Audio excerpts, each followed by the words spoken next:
ये आदरणीय श्रोतागण, आयुर्वेद के एक महत्वपूर्ण सिद्धांत के बारे में आपसे विचार साझा कर रहे हैं।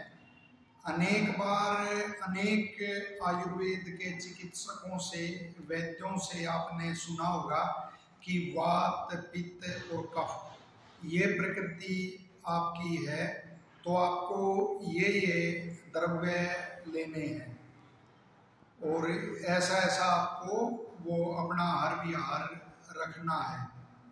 और उसमें फिर ये अनेक प्रश्न पूछते हैं, ऐसे क्या पता लगेगा कि मेरी वात प्रकृति है या पित्त है या कफ है। तो उसके विषय में देखिए, वो ऋषियों ने बड़ा स्पष्ट कहा है और संक्षेप में वो बताते हैं। जो वात का गुण है वो शीत और रुक्ष और चल आदि ये वात के गुण होते हैं। तो जो वात प्रकृति का पुरुष है उसके अंदर भी यही गुण मिलेंगे। जैसे वो सर्दी को कम सहन कर सकता है और उसकी त्वचा जो है वो रुक्ष होती है और वो बैठा हुआ या लेटा हुआ है तो अपने अंगों को हिलाता रहता है। तो ये वायु के गुण उसके अंदर ही, और प्राय शरीर से पतला मिलता है और लंबा मिलता है।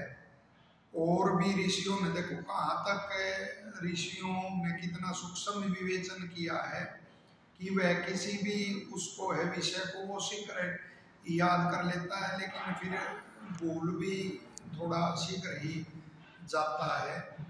तो इस तरह के और जो मधुर और अम्ल और लवण द्रव्य हैं वो उसको रुचिकर लगते हैं और उसको ऐसे शौकन आते हैं जैसे वह उड़ रहा है, शौकन में पर्वतों को, वृक्षों को लांग रहा है और चलते हुए भी उसके अंगों से चट चट की ध्वनि आती है। तो ऐसा है तो समझना चाहिए वात प्रकृति है। अब उसको पित्त प्रकृति के क्या लक्षण होते हैं? जो पित्त का गुण है वो उष्ण, कटु, अम्ल आदि ये पित्त के गुण हैं। तो जो पित्त प्रकृति का पुरुष है उससे धूप और ये या उष्ण कोई आहार है उससे वो सहन नहीं कर सकता उसको। और जो मधुर और तिक्त और कषाय द्रव्य हैं वो उसको रुचिकर खाने में लगते हैं और उसके शरीर पर तिलों की संख्या भी ज़्यादा होती है, फुंसी भी होती है और वो बुद्धि उसकी तीक्ष्ण होती है, मेधावी वह होता है और पराक्रमी भी होता है। तो उसमें ये समझना चाहिए ये गुण है। तो ये समझना चाहिए कि मेरी प्रकृति जो है वो पित्त प्रधान है।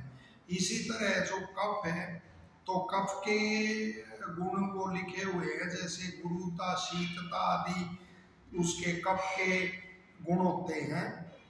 और उसी तरह से उसके जो कफ प्रकृति वाला जो पुरुष है तो उसके जो अंग प्रत्यंग होते हैं वो सुडोल मिलते हैं, मांसल मिलते हैं, गोल मटोल, और आंखें भी उसकी सफ़ेद और सुहावनी आंखें उसकी होती हैं। और जैसे वो उसको ये कटु, तिक्त, कषाय ऐसे द्रव्य उसको रुचिकर लगते हैं। वो देर से किसी विषय को समझता है लेकिन देर तक फिर उसकी स्मृति भी बनी रहती है। तो ऐसा वो आपके अंदर है गुण। तो कफ प्रकृति आपकी है, तो उसी के अनुसार अपनी प्रकृति को जानकर जो आहार विहार का और ये सेवन करता है तो वो फिर स्वस्थ रहता है। आशा है यह जानकारी आपको बहुत उपयोगी लगेगी और लोकहित में आप इसे साझा करेंगे। धन्यवाद।